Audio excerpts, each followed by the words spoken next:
우리에게 주시는 하나님의 귀한 말씀입니다. 아멘, 아멘. 예나 지금이나 사람들은 어떤 중요한 일이나 자기가 스스로 할 수 없다고 생각할 때 뭔가 다른 힘에 의존하려고 합니다. 특별히 오늘 말씀에 보면 8가지 종류의 이방 신들을 따르는 이교도들의 풍습이 있습니다. 우리가 생각할 때는 이 이야기나 오늘에 있는 이야기나 별로 다름없습니다. 참 미국에도 기독교의 정신으로 세워진 나라임에도 불구하고 가끔 가다 보면 길가에 가보면 이상한 집이 있어요. 뭐 타로 그래갖고 뭐 손이 이렇게 있고 또 어쩌면 또 조명등도 또 그렇게 으시시하게 만듭니까? 저녁에 길 가다 보면 푸르둥둥한 색깔에다가 또 빨가죽죽한 색깔에 해갖고 딱 점치는 집이라고 하는 것을 보여줍니다. 여러분, 인생이 카드에서 나올 수 있다고 한다면, 카드로 읽어지는 인생이라고 한다면 어찌할 수 있겠습니까? 창세기를 보면 하나님은 사람을 만드실 때 하나님의 형상으로 만들었다고 했습니다. 그 말은 무슨 뜻입니까? 인생은 하나님 없이는 그 인생을 알 수 없다는 거예요. 하나님의 형상이라는 건 단지 요 모습, 요 모양을 얘기하는 것이 아니라 우리의 삶 속에 깊이 담아놓은 하나님의 메시지가 있습니다. 하나님의 뜻이 있습니다. 그러니까 그 하나님의 뜻을 찾아야 되는데 점술쟁이를 찾아간다든가 뭐 요술가를 찾아간다든가 뭐 초원술사를 찾아간다든가 하는 이야기가 있습니다. 그런 일은 하나님께서 분명히 말씀하셨어요. 너희들이 약속된 땅에 들어가거든 그 가나안 땅에 있었던 그 하나님을 거스르는 그런 숱한 행위들이 있었는데 심지어는 어떻게 합니까? 자기에게 난 자식을 불살라 바치는 몰렉이라고 하는 신에게 불살라 바치는 일까지 있었습니다. 사람이 얼마나 어리석을 수 있는가 하는 것을 우리에게 보여줍니다. 오늘 말씀은 크게 두 가지로 나눠볼 수 있습니다. 하나는 레위 사람들에 대한 겁니다. 레위 사람은 다른 지파들은 다 기업을 받는데 레위 지파에게는 나눠줄 유업이 없었습니다. 기업이 없었습니다. 땅을 차지하지 않게 합니다. 이유는 하나예요. 다른 지파들이 그 레위 지파를 돌보라고 하십니다. 이유는 뭡니까? 레위 지파는 전업으로 하나님을 섬기도록 하기 계셨기 때문에 그래요. 물론 이제 우리 목사님들 가운데서도 잡을 잡고 일을 하는 분들이 계십니다.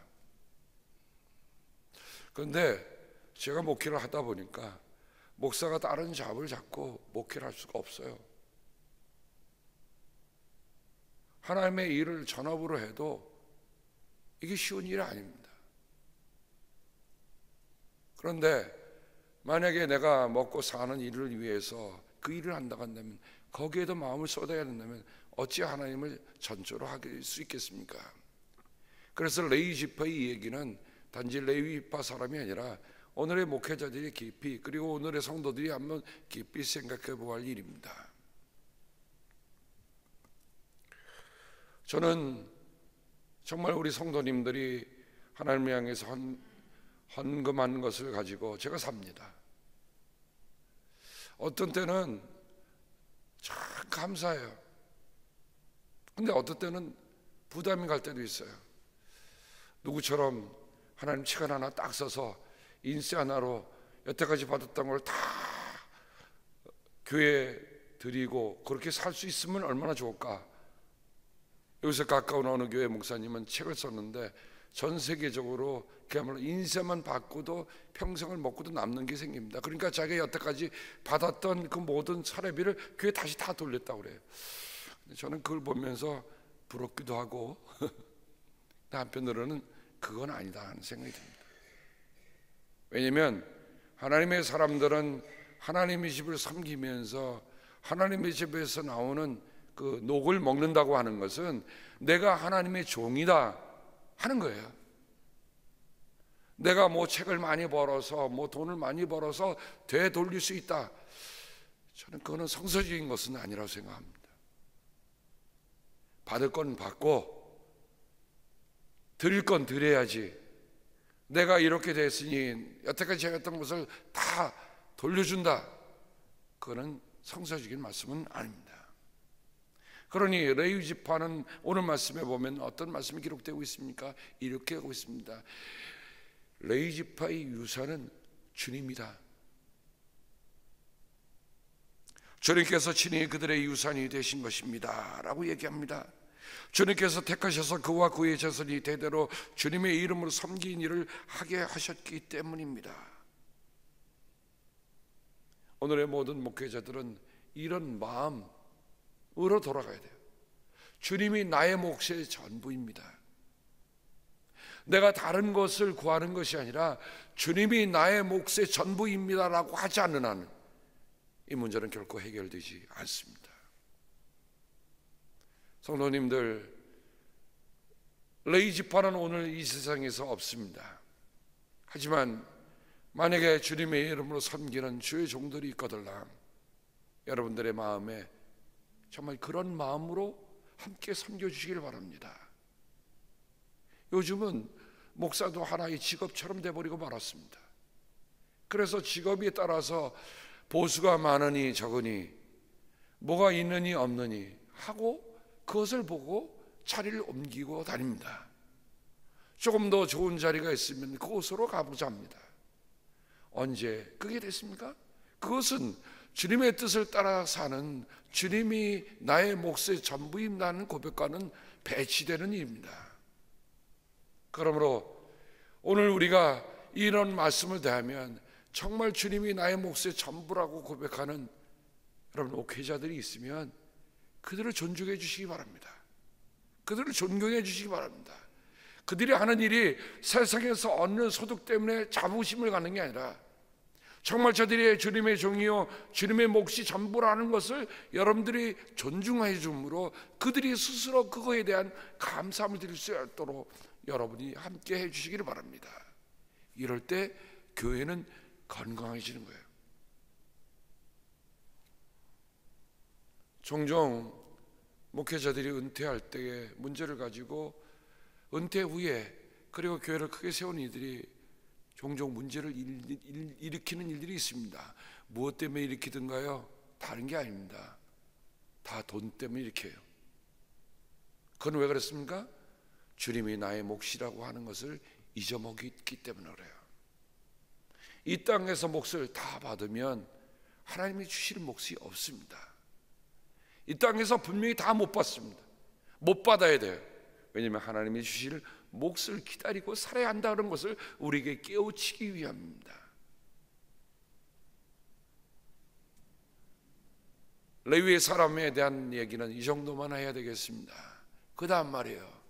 주님께서 이교도의 풍속을 따르지 말 것이라고 얘기합니다. 그런데 사무엘 상 28장에 보면 우리가 잘 아는 사무엘이 죽은 다음에 블레셋 군대가 쳐들어오자 도대체 그들이 오는 걸 보고 겁이 질렸어요. 그래서 궁여지책으로 누구를 찾아갑니까? 요즘 말로 하면 혼을 불러내는 촌술사를 찾아갑니다. 근데 참 아이러니해요. 왜냐면 28장에 보면 뭐라고 얘기 나오면 28장 3절에 보면 사무엘이 이미 죽어서 온 이스라엘 백성이 그의 죽음을 슬퍼하며 그들의 고향 라마에 장사지되었다. 그리고 사울이 나라 안에서 무당과 박수를 모조리 쫓아낸 때였다. 여기까지만 해도 사울은 주님의 뜻을 따르고자 하는 마음이 있었어요. 온 나라에서 박수와 무당을 다 쫓아냈습니다. 왕의 명령입니다. 그러니까 그걸 거스르는 것은 다 처형을 하는 그때였어요. 그런데 정작 사울이 블레셋 군대를 보고 기가 질리고 두려워지니 자기 시내들에게 얘기합니다. 빨리 망령을 불러오는 여자 무당을 한 사람 찾아보거라. 내가 그 여인을 찾아가서 물어보겠다. 무슨 일이 있었습니까? 28장 6절에 보면 군대의 진을 보고 블레셋 군대의 진을 보고 몹시 두려워서 떨고 기가 질린 그는 하나님께 기도하기 시작합니다. 당연히 해야 할 일이죠. 그런데 이상한 일입니다. 아무런 기도에 응답이 없습니다. 꿈으로도 우림으로도 예언자로도 대답하여 주지 않으셨다라고 얘기하고 있습니다. 여러분, 하나님이 아무런 답을 안 하실 때는 무슨 일이 있다는 것입니까?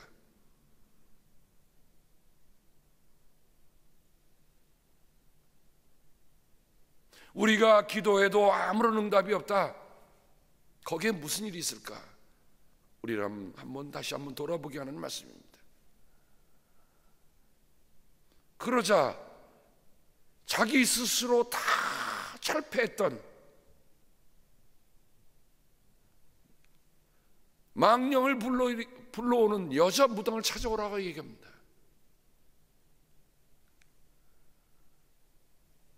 여러분, 사람이 자기가 철폐했던 일을 다시 하는 것처럼 끝장이 없어요. 쉽게 이렇게 생각해 봅니다. 나는 오늘부터 술을 다 끊었어. 그래서 술을 끊고 삶을 살아가는 사람이 있습니다. 근데 어느 날 갑자기 이 사람이 다시 술을 들었다. 도박을 끊었던 사람이 갑자기 도박을 다시 시작했다. 무슨 일입니까? 그건 다시금 끝이 왔다고 하는 것을 보여주는 얘기입니다. 내 스스로 결단해놓고 내 스스로 하나님 앞에 약속해놓고 다시 옛자리로 돌아가는 것은 성경이 말씀한 것처럼 자기가 토해내는 것을 다시 먹는 것과 다를 것이 없습니다. 개나 돼지나 하는 일이다. 성경은 우리가 얘기해 줍니다. 사람이 개입니까? 사람이 돼지입니까? 아니, 자기가 토해낸 걸 닭이 먹다니. 사울이 그렇게 하고 있습니다. 사울이 이젠 사람이기를 포기한 것입니다. 하나님의 사람인 것을 포기하기 시작하는 겁니다. 저는 그게 안타까워요. 만일 그때의 사울이 정말 하나님께 기도하고 예언자들을 통해서 아무런 응답이 없을 때 자신의 삶을 깊이 돌아보며 하나님이 내게 이렇게 아무 말씀하시지 않으시니 하나님이 얼마나 답답하고 계시는가. 저도 기도하면서 선뜻 하나님이 곧바로 응답 주시면 얼마나 속 시원하겠습니까? 그런데 어느 때는 응답이 안 올 때가 있어요. 근데 저는 깨달은 게 겁니다. 무응답도 응답이다. 제가 정말 하나님 마음에 잘 듣고 하나님만 마음에 쏙 들으면 하나님이 곧바로 얘기하시겠지만 어느 때는 하나님이 보실 때도 참 제가 볼 때도 제가 형편이 없을 때가 있거든요.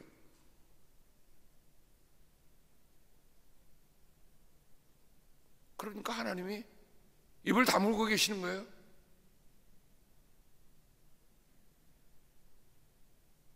그거는 어떤 사인입니까? 내가 하나님의 마음에 들도록 다시 돌아오는 사인이에요. 그거를 참고 그것을 넘어가야 돼요. 많은 크리스천들이 기도하다가 왜 실망합니까? 왜 기도하다가 끝까지 가지 못합니까?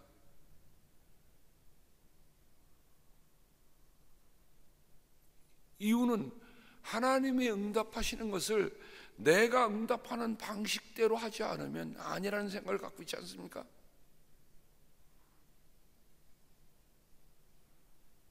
우리가 만약에 자녀가 정말 이쁜 짓 하고 정말 잘하면 여러분 그냥 안 해도 뭘 해주고 싶잖아요. 근데 여러분이 많이 보는데 자식이 원하는 대로 하고 말도 안 듣고 도무지 이대로 가다는 안 되겠다. 부모님도요, 어떤 때는 속이 답답하시면 입을 꼭 다물고 계실 때도 있잖아요. 왜 우리 하늘 아버지께서 그렇게 하시면 안 됩니까? 우리가 하나님의 자녀라고 얘기하면서 하나님이 그렇게 하시면 안 됩니까? 그럴 때는 그저 묵묵히 기다리는 게 최고예요. 침묵의 기도를 낳습니다. 오리는 앉으면 바로 기도하는 게 기도라고 생각하지만 실은 오랜 기다림이 기도를 가져오는 거예요. 더 성숙한 기도는 오래 참는 기도입니다. 만약에 여러분 한번 생각해 보십시다. 내가 기도한 대로 모든 것이 다 이루어졌다. 그러면 어떤 생각이 듭니까? 마치 기도가 자동 판매기다. 동전을 넣으면 고기라도 하나 똑 떨어져야 된다. 그게 기도입니까? 그거 기도 아니에요. 하나님께도 내 말씀을 드리지만 하나님이 뭘 말씀하시는가를 듣는 일입니다. 그분이 말씀 안 하시면 왜 말씀 안 하실까? 말씀하실 때까지 기다리며 듣는 일입니다. 그런데 사울은 급했어. 적들이 포진하고 있으니까 급했어. 차라리 그 앞에서 무릎 꿇고 하나님 도와주십시오. 제가 하나님 앞에 정말 하나님의 응답을 들을 수 없을 정도로 제가 이런 지경에 왔으니 하나님 나를 용서하여 주십시오. 옷을 찢고 죄를 뒤집어 쓰고 하나님 앞에 털퍽 엎어졌다면 사울이 나가서 적들을 대하지 않더라도 하나님이 그 적을 다 물리쳐 주실 거예요. 다 막아주셨을 거예요. 사울은 그 안에 하나님을 잃어버리고 있었습니다. 하나님의 계실 자리를 두고 있지 않는 거예요. 그러니 이제는 무당을 찾아갑니다. 변복을 하고 가서 신하들을 데리러 와서 나 망령을 좀 불러달라고 하니 이 여자 무당이 하는 말이 바른 얘기입니다. 당신 나를 뭐 죽일 일이 있어? 지금 왕이 어떤 명령을 내려서 우리 땅에서 그런 망령을 부르는 이런들은 다 철폐시켰는데 당신 내일에 올가미를 매는 일을 하겠소? 라고 얘기합니다. 그때 사울이 한 말, 이거 참 기가 막힌 일이에요. 주님의 이름을 걸어 맹세합니다. 아니, 주님의 이름을 걸어 맹세할 정도면 주님께 기도하지 왜 여자 무당에게 찾아가요? 사람이 이 지경이 됐습니다. 그래도 한때는 하나님이 택하셔서 선택한 왕 아니었습니까? 시작이 참 좋았던 사람 아닙니까? 준수했던 사람 아닙니까? 하나님이 택하셨던 사람 아닙니까?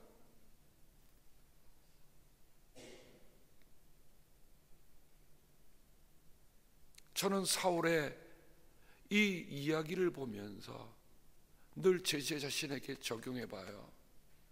하나님, 제가 시작보다 끝이 낫게 하옵소서. 시작보다 끝이 더 아름답게 하옵소서. 시작보다 끝이 열매가 더 크게 하옵소서. 하나님, 제 인생의 끝에는 하나님께 큰 감사를 드리게 가고 하옵소서. 큰 기쁨, 큰 웃음 지며 이 세상 떠나게 하옵소서.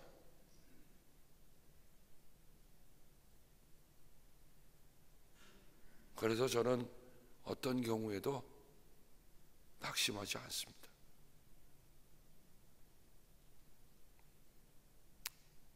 초라해지지 않습니다. 초조해하지 않습니다. 내가 하나님의 일을 하고 내가 하나님의 종의 부름받은 안에서는 하나님이 책임져 주실 것이다.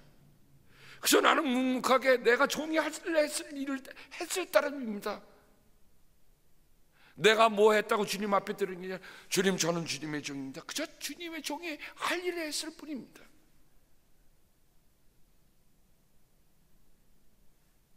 마지막에 주님이 들려주실 그 칭찬, 주님의 인정, 전 그거 바라보고 삽니다.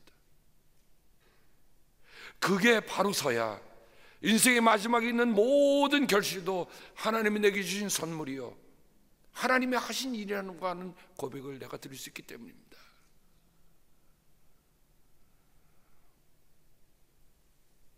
사울이 주님의 이름을 걸고 그 여인에게 맹세합니다. 주님께서 확실히 살아계심을 걸고 맹세하지만 당신의 이 일로는 아무런 벌도 받지 않을 것이요, 사람이 망가져도 이렇게 망가지는가? 주님의 이름을 걸고 맹세하지만 그 주님의 이름하고 자기가 기도하는 주님의 이름이 달라졌다는 말입니까?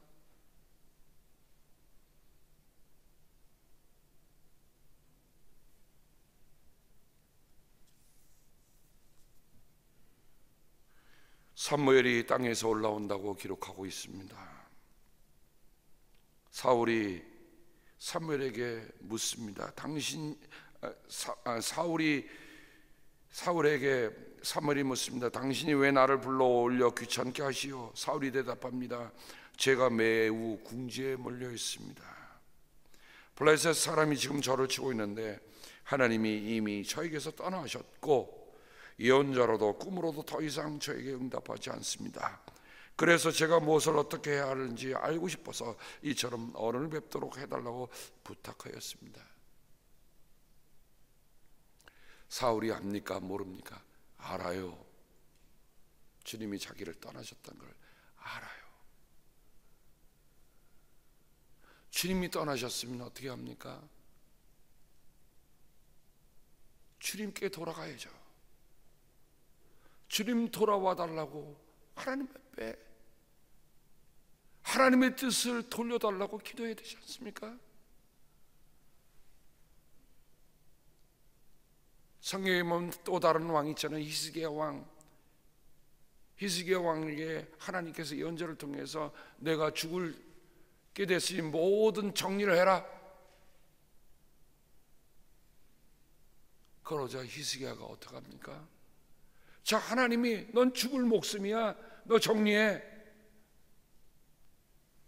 히스기야가 벽을 바라보며 면벽하고 기도하는 기도.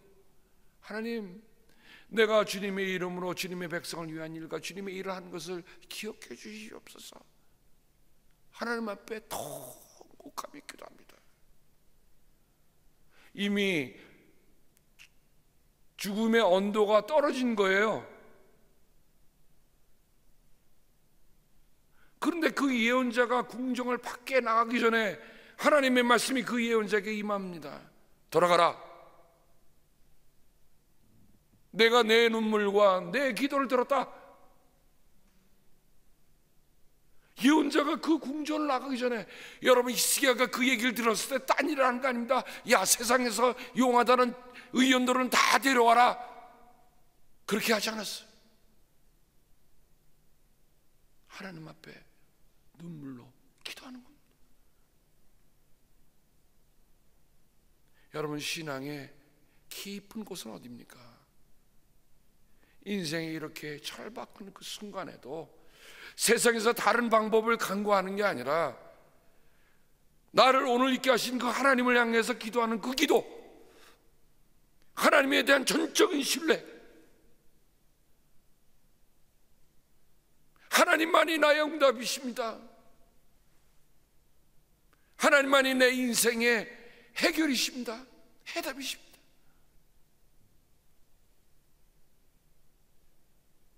사울은 히스기야와는 다르잖아요. 어떻게 해요?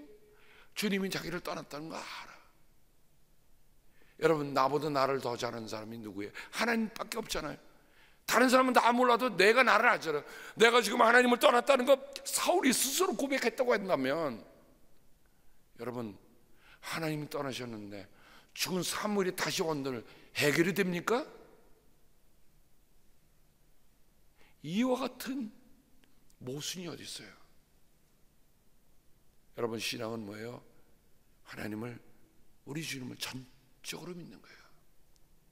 믿는 것 안에 다른 어떤 것이 개입해서는 안 돼. 믿으려면 믿고 말라면 말아야 돼요.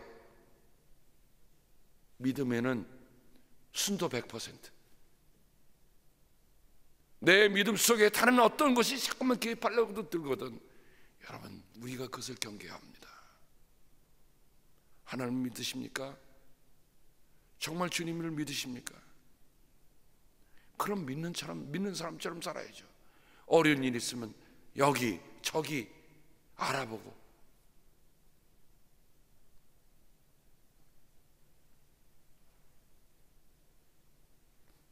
사무엘이 책망합니다. 주님께서는 이미 당신에게서 떠나 당신의 원수가 되셨는데 나에게 더 묻는 이유가 무엇이오?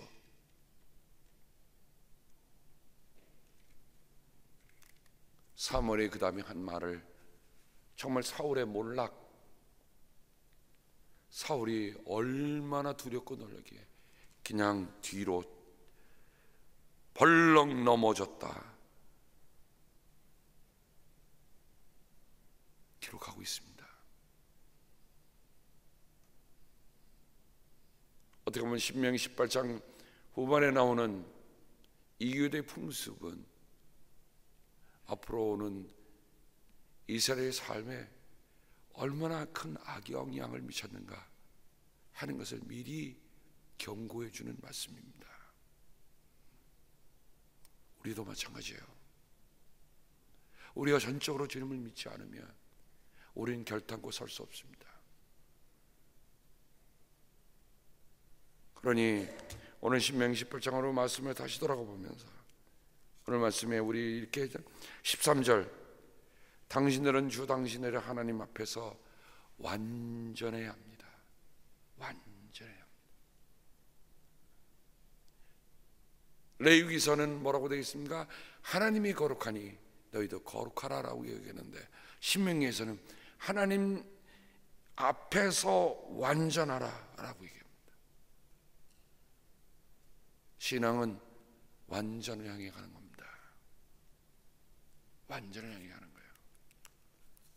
그 완전을 향해 그 끊임없는 우리의 삶을 가는 길을 오늘 우리에게 다시금 우리에게 일깨워 줍니다. 그러면 우리가 어떻게 이런 일들을 분별할 수 있는가? 제일 끝절에 22절에 이렇게 얘기하고 있습니다. 예언자가 주님의 이름으로 말한 것이 그대로 이루어지지 않으면 그 말은 주님께서 하신 말씀이 아닙니다. 그러니 당신들은 제멋대로 말하는 그런 예언자들을 두려워하지 마십시오. 요즘에도 흔히들 예언한다는 사람들이 종종 있습니다. 여러분, 무엇으로 분별하겠습니까? 열매를 보십시오. 그가 한 말이 이루어지는가를 보세요. 이미 우리에게 아주 심플하게 그 뜻을 가르쳐 줍니다.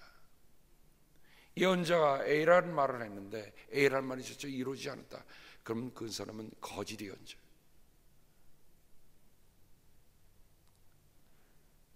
참으로 주의할 일입니다. 오늘도 우리 교회 안에 그런 일들이 어떤 형태로 나타날까요? 바울은 갈라디아서 1장 8절과 9절에 이렇게 얘기합니다. 우리들이나 또한 하늘에서 온 천사일지라도 우리가 여러분에게 전한 것과 다른 복음을 여러분에게 전한다면 마땅히 저주를 받아야 합니다. 우리가 전에도 말하였지만 이제 다시 말합니다. 여러분이 이미 받은 것과 다른 복음을 여러분에게 전하는 사람이 있다면 그가 누구이든지 저주를 받아야 마땅합니다.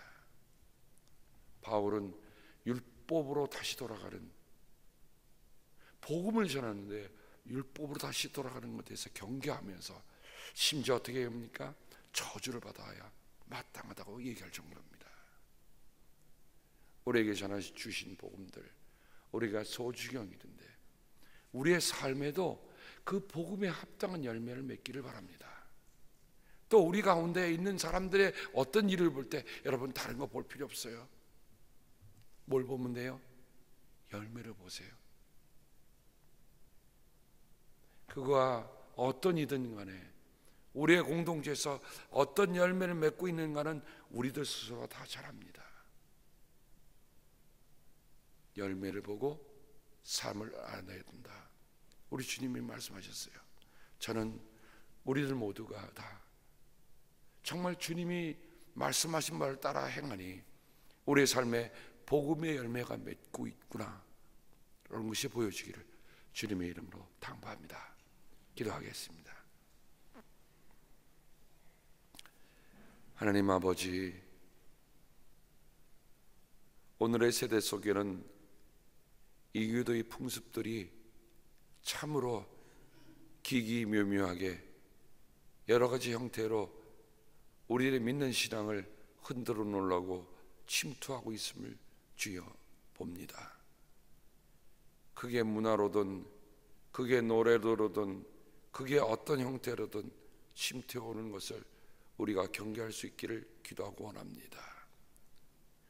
얼굴은 그리스도인이라고 하고 우리의 몸은 그리스도인이라고 하는데 마음과 생각은 사울처럼 하나님이 원치 않은 것을 따라간다고 한다면 어찌 우리가 하나님의 사람이라 하겠습니까?